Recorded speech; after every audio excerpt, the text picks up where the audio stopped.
Today I finished the sequel to All the Boys I Loved Before by Jenny Han, which is P.S. I Still Love You. So if you haven't read it, please don't spoil yourself and go read the books, especially if you love a good love story.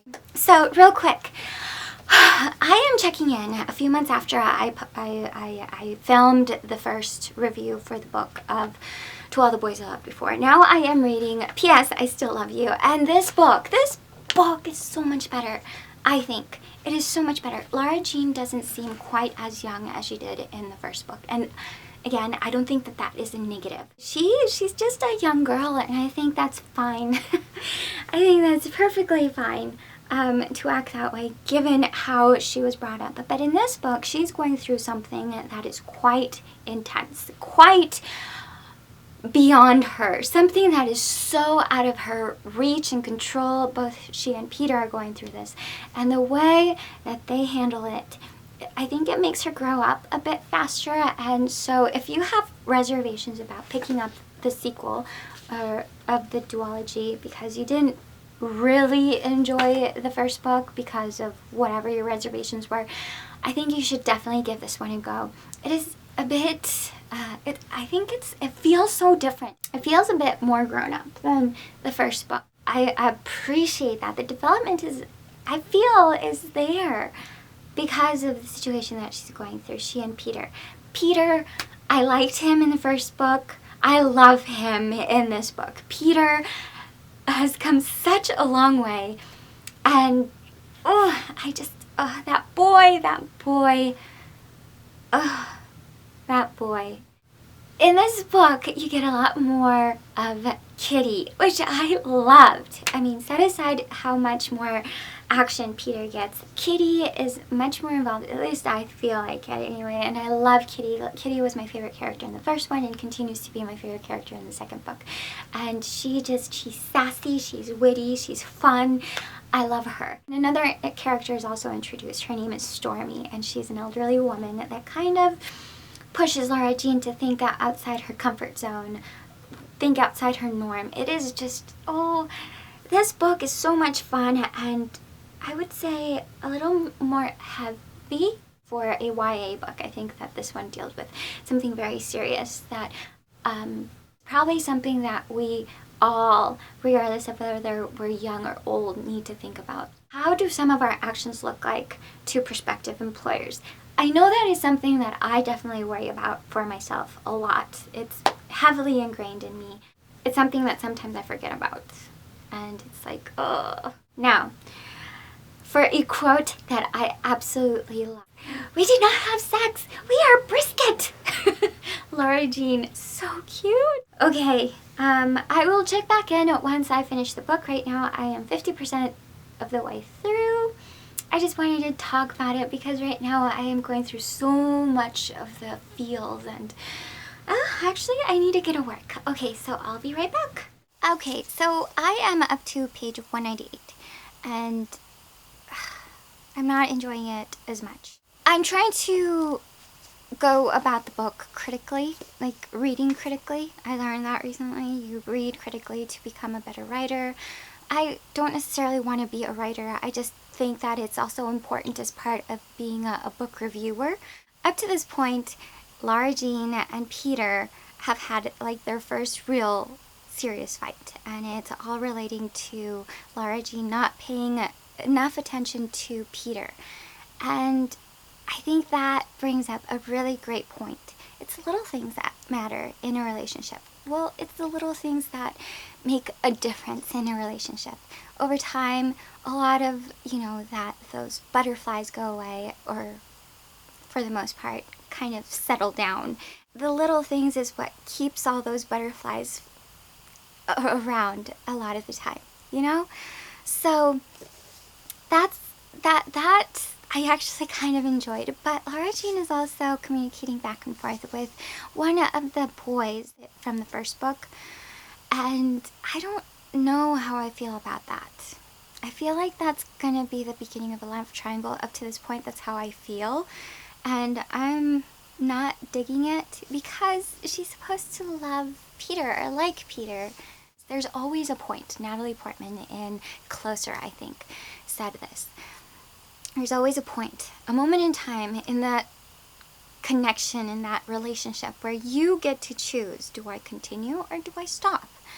And if I stop, then that means that I am genuinely devoted to the person that I'm with. And that is the kind of person that I see Lara Jean being. And if it goes any other way, I think it's going to be a bit of a downer. I know that she's young and that she's going to have probably a few more boyfriends before she finds her Prince Charming, but to some degree, I hope that Peter Kavinsky is the boy of her dreams. I know that in the last clip I was really averse to Lara Jean talking to that boy, John Ambrose McLaren, I think is his name. I don't have the book in front of me, I'm sorry. I thought that maybe she might dump Peter for him. Once Peter showed up at the party with Genevieve, I was team Lara Jean all the way again. I was like, how dare you? You were hanging out with her again? I had to remind myself that they are 16 years old, so of course they're going to make all these stupid mistakes of paying more attention to the girl that they're not supposed to instead of the girl that they're with. It just happens. When you're young, you tend to make all these excuses for why you should be friends because you think that it's petty or that it might make you look petty if you don't stay friends with your exes. At least that's how I used to feel until I realized, no, it hurts. It hurts, and it not only hurts me, it hurts the person that I'm with. But it took many years for me to figure out that, and they are just starting to date, so Jessica, chill. And then all of the different moments that led up to the big breakup, I was so aggravated. I was like, where is this going? I'm so nervous. I don't want them to break up. I don't want her to break his heart. I don't want him to continue seeing Genevieve. I don't want him supporting her as much of a gentleman as he wants to be.